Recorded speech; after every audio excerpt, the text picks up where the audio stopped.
Okay, can everybody see that? Yes, thank you. Yeah. Can you actually see the cursor on there? Yes. Is it very, very small? Mm. Yeah. Oh, that's an issue. But I might be pointing some things out, but it should be all right. Get to the start. Okay. Right. We are Derek Hall and Jim Chidley, and together we've been building MicroMouse since 1983. With our first entry in 1984, Earls called Computer Fair. And yes, that is a picture of me in 1984 when I was 17. So I haven't changed a bit. Today we're going to be looking at our first half-size MicroMouse.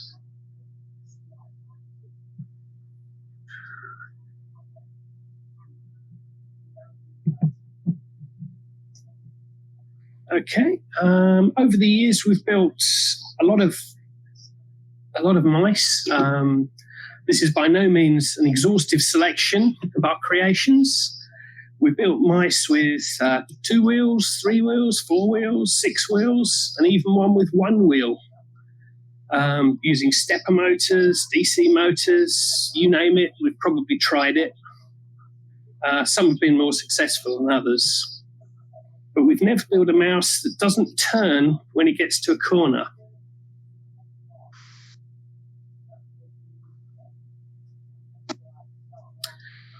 Okay, this year is the 40th anniversary of the mouse in the UK. We don't count last year. It doesn't exist. We thought we might create a mouse. We thought we might start by creating Sterling Mouse. That was the first mouse to ever get to the center of the maze.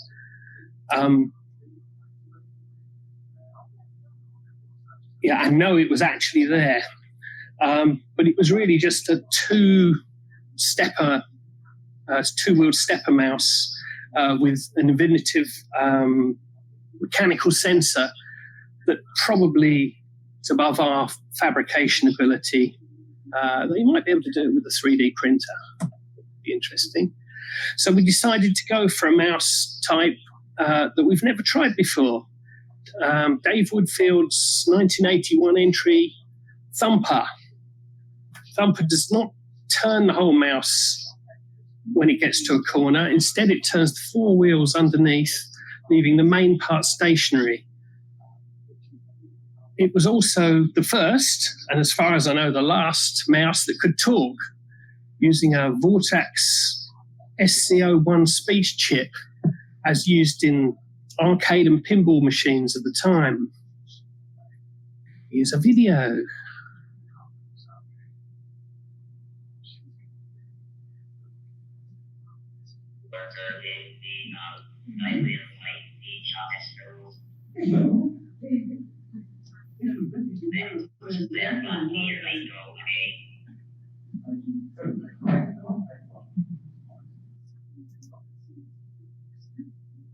Okay, did the video work okay for everybody?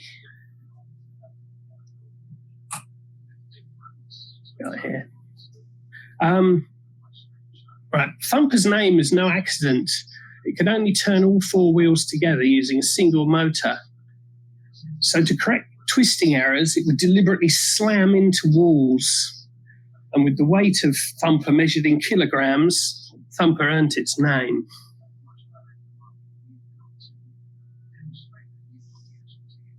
We wanted to build a half-size mouse to kickstart the contest in this country. We've had a maze for several years. And up until now, as far as I know, only one wall-following entry. The half-size contest is run on a maze with all the wall dimensions divided by 2. This means that the mouse would have to be a quarter the size to fit in. To put that into context, the UKMarsBot would have to be smaller than a credit card. The maze can also be up to 32 by 32 cells, so considerably more complex. The photograph here is of a half-size maze in Hungary in 2015. So we have a bit of catching up to do. Also, the mouse had to be built in using parts from our junk box, as international post system seemed to have shut down for a while. Luckily, we have a very extensive junk box and a resin 3D printer.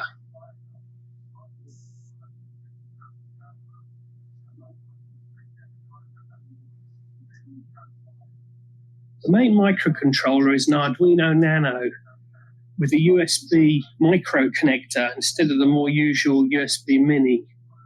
Despite the color and the connector, everything else is a standard Arduino Nano. The reason we wanted to use a USB micro connector was so we could try programming it using a magnetic USB lead that turned out to be absolutely fantastic, allowing connection of the programming lead to be very quick. If you do get one of these, make sure you get one that has data lines, as an awful lot of them seem to be power only. To reproduce the voice, we went for a DF Player Mini. This is a tiny, the size of a micro SD card slot, MP3 player that can be controlled using a standard serial port, and also includes an amplifier for the speaker. It plays from a built-in SD card slot up to 64 gigabytes, so it can say a lot.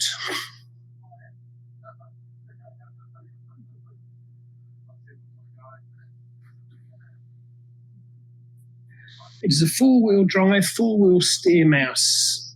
Each wheel has a motor with a planetary gearbox.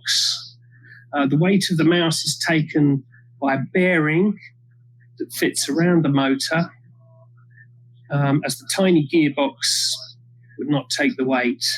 The wheels are 3D printed and probably the only part that will be difficult to fabricate in any other way.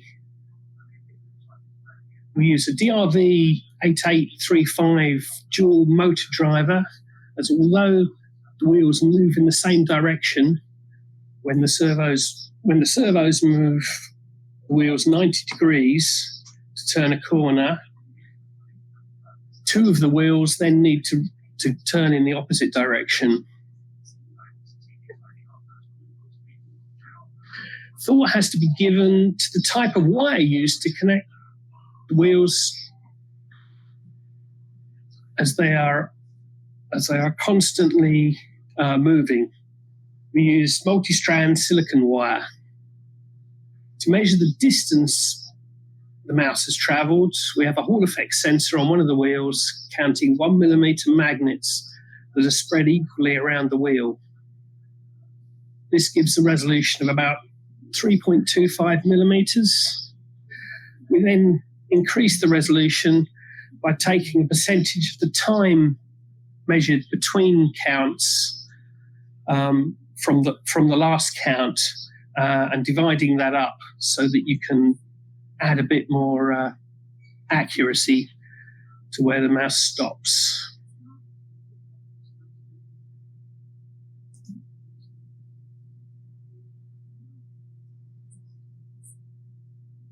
The mouse uses 4 Emax 09 MD servos to turn the wheels and steer. These servos have 2 ball bearings on the output shaft. That stops the wheels wobbling, as this was a problem with the original ultra-cheap servos we used. It's powered by 2 LiPo cells connected in series. With the servos, the drive motors, and the head motor, this means the mouse has 9 motors and gearboxes. So much for keeping it simple.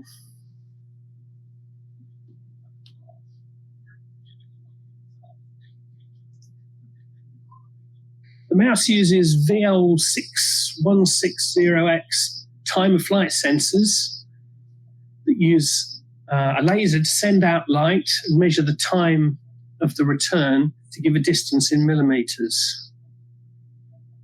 We use 4 sensors mounted in the center between the wheels. They're I2C devices, but unfortunately the designers did not allow any way to permanently change the I2C address. This means to use multiple sensors, you have to individually start each sensor and change its address rather than this rather negates, I think, the point of I2C not requiring chip select lines. Duncan did a talk a while back on ways to get around this. We used a 1 to 8 I2C multiplexer. It has one input and up to eight line outputs. This allows you to address all the sensors individually. This is housed in the top of the sensor turret.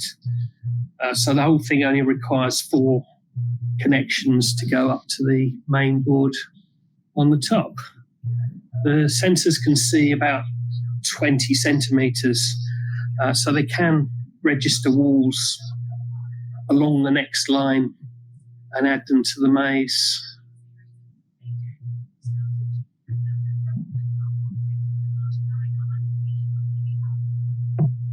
As well as rotating the wheels by 90 degrees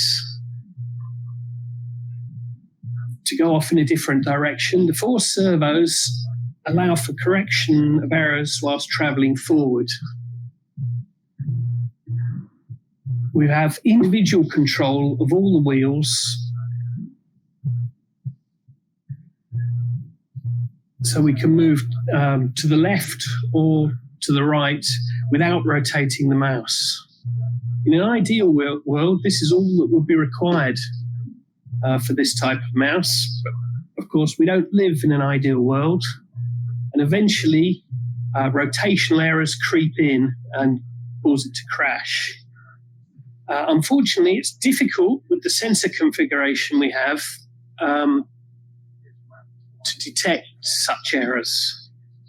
The solution was to add a small amount of rotation to the front wheels so they move a bit more than the rear ones. This causes a small rotation when moving away from the wall and will hopefully keep the mouse pointing in the right direction.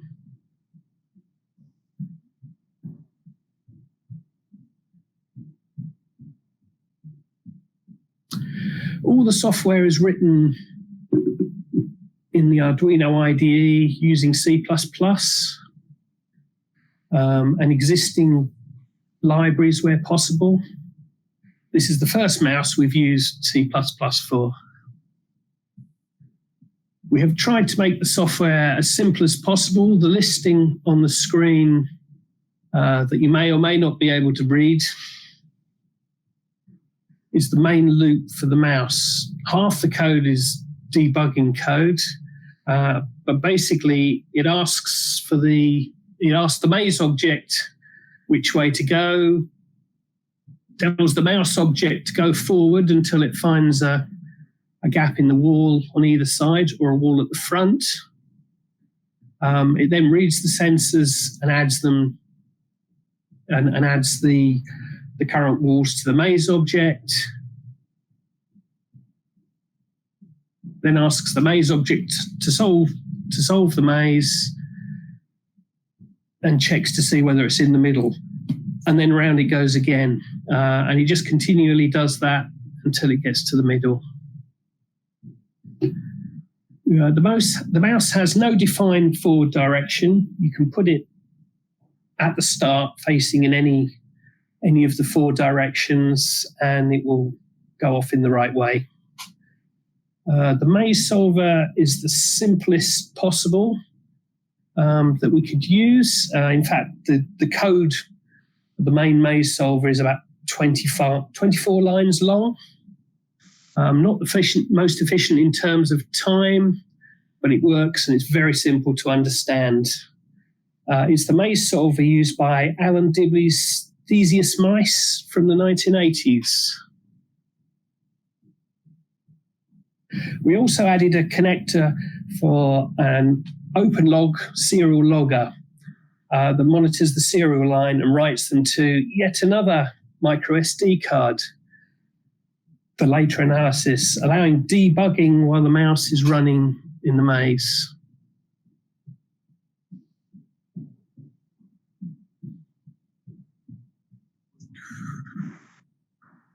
Okay, so how do we get from recreating a 1980s MicroMouse to the Terminator? Well, this is what you get when you hand over artistic direction to Jim while in lockdown. The rotating head is connected to the programming port on the Nano and is not required for the running of the mouse. It uses a Hall effect sensor and 4 magnets to detect when it's facing the correct direction. When first powered up, it does not know the direction the head is facing, so it will spin the head and time when the magnets are detected. As the magnets placing is not accurate, they were hand drilled, the holes for the magnets were hand drilled on the bottom of the head. The direction of the head can be calculated by differences in the timing between the readings. This mouse should be easy to customize. All you need to do is change the head and change the sounds on the SD card. So we have there a picture of Thumper, which can talk, an R2D2, and the Terminator version. The sound system also turns out to be extremely useful for debugging. You can easily trigger off various sounds or phrases explaining what's going on, such as showing that it knows it's gone in a dead end or it's got to the middle, and also can be used for diagnostics. This mouse will tell you if the sensors aren't responding when it starts up, and other things.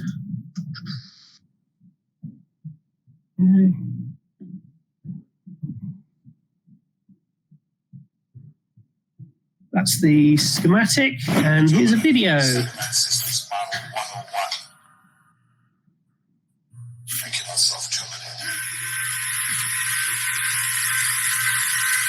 You can see the head reset there at the beginning. Judgment Day is inevitable. My CPU is intact, but I cannot control it but ask them of this day. This is the vehicle's task. Go now!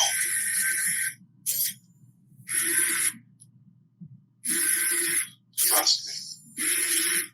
I'll be back.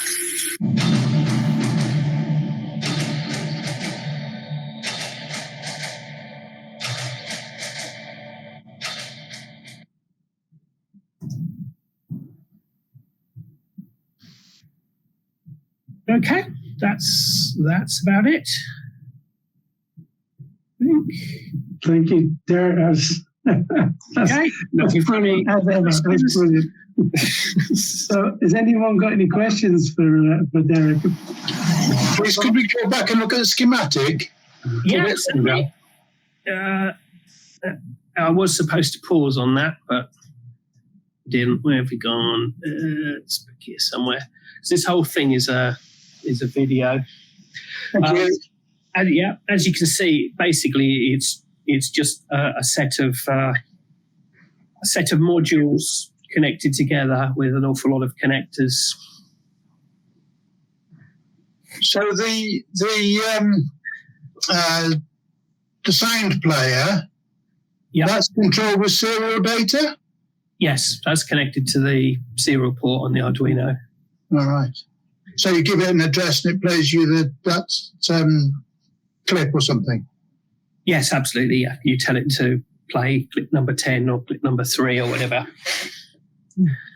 whatever it is, and it just plays the. Well, in fact, it plays the third track on the SD card.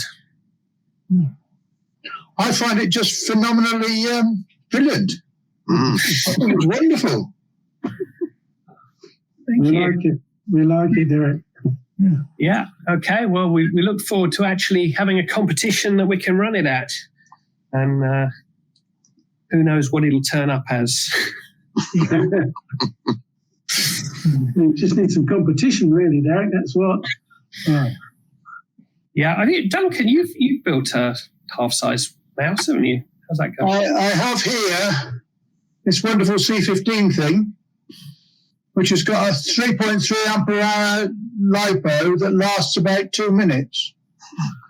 Oh, right. Well, that's all it needs if it's that fast. It's not that fast. The problem really is debugging it when you've only got a 2 minute runtime. You haven't got time to know what's going on. Right.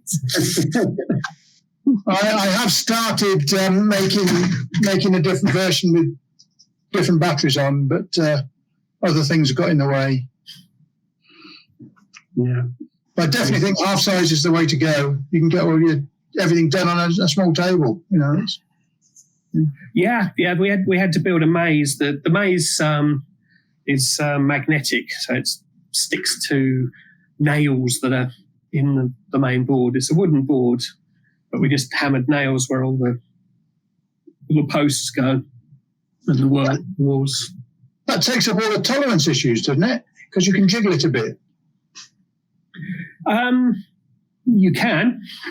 Yeah. I mean, the maze is not great, but it really, that's deliberately so. If it'll run on a crappy maze, it'll run on any maze. Yeah. Okay. Anybody else? Any questions for Derek? Where did the motors come from? The motors, eBay. They're used, I believe, in electronic door locks to open and close. So that they're little tiny motors that have a planetary gearbox, and you get them in all sorts of different gear ratios. Are they M20 sized motors, or are they smaller? Oh no, they're smaller than that. Oh, smaller, yeah. We've got one. We have one. I've got one knocking about. They've all disappeared. They are small. I fear quite often that it's a bit like talking to David Hannaford, who finds things at charity shops and places which you go, oh, I want one of those. But of course, there was only 3 in the whole world, and he's got them. Look on eBay for motors with small planetary gearboxes, and you'll come up with those. Was that running at full tilt in the video? Pretty much. They're 3-volt motors, so we could turn them up to about 7 volts. That's probably about half. But what sort of gear might be a lot of smoke. What sort of gear ratio are you running at? Oh, I think those are something close to 100 to 1. They're very, very high. Yeah. It is difficult to get ones with very low gear ratios. They have, in fact, if you take them apart, and you've got very good eyes because they are absolutely tiny. I've never seen a pinion gear on the end of a motor so small.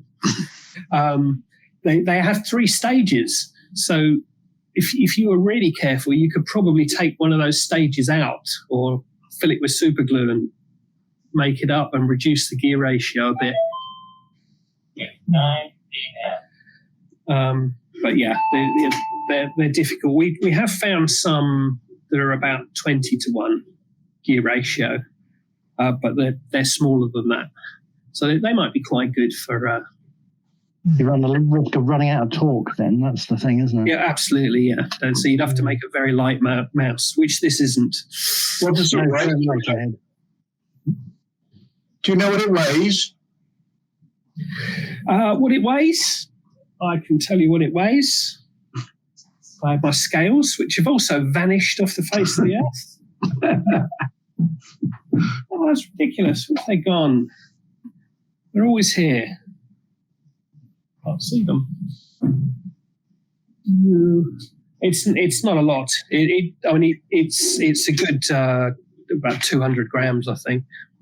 For a half-size mouse, it's huge. It's probably in scale with Thumper, which weighs in the kilograms. So you have diagonal motors wired in parallel. Is that right? Yes. The diagonal pairs? That's right, yes. So it couldn't actually spin on the spot then? Because if you turn the wheels at 45 degrees, they'd be opposing each other, right? It can if you turn the wheels the opposite way. So because we turn the wheels and keep the wheel on the outside. Individually controlled, right? Okay. Yeah, they're individually controlled. So if you turn the wheels in the right way, it could rotate on the spot. But it doesn't need to. So it doesn't. Yeah. Brilliant as ever. Great to see. Okay. Derek, thanks so much. One more thing. How much of the Nano have you used up software wise? The Nano, I have the thing here, so I can. Is it vested interest in this one? Yeah, the maze solver the maze solver directly as it stands can only do about 25 by 25 maze. So it'll easily do 16. I believe the one we've got is about 19 by 19. So it'll do that. 20 by 20, but yeah. Yeah, 20 or 20. Yeah. It'll do about 25. You run out of memory if you put it up to 32. But I think there are ways to do that. So it says it's used 54% of the program space, and with the 9 by 9 maze that's currently in it, 49% of the RAM in the Nano. So to go on a 32 by 32 maze, you'd have to be a bit creative, but I think the thing is so slow, I wouldn't like to run it in a 32 by 32 maze. Even the contest ones in Japan, they're just tedious to watch in a full-size maze, to be honest. Exactly. I think it would be a mistake to run a competition with a really big maze, or at least one that, because quite often you see very large portions of the maze that you just can't get to. Well, they get 7 minutes to explore in Japan, and it's not uncommon for them to, because the runtime's only 12 or 15 seconds at the most, probably less than that. It's not unusual to find them taking 6.5 minutes. And with the best will in the world, you wish you'd taken a book. Yeah. Okay, so but running half-size competitions on a 16 by 16 maze, I think is a fairly good idea. Well, I've only got as far as half building a full-size one, but I shall have to work it the other way around now. Anybody else? Well, that's my Pico line follower. If you haven't seen it before, that works just fine. So it's just got an adapter board that adapts the Pico down to fit the socket below it.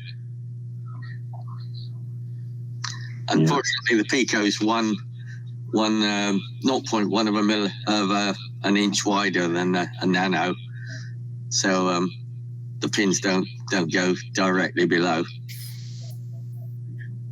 Don't you have to swap them around anyway, David? Oh yeah, I had to turn it around the other way. So. Yeah. Okay. All right. Anybody else? Any more on this? I've got a quick thing I can show. It's an answer to a question I think that Gary made a couple of meetings ago. I don't think he's on the call. He's not on the call now. Hopefully he'll see this. I've been messing about with a 3D maze thing. So if I just stick that on, which is that one. I don't know what he was going to do with it, but this is written in Python, and it just allows you to, create and manipulate a maze in 3D.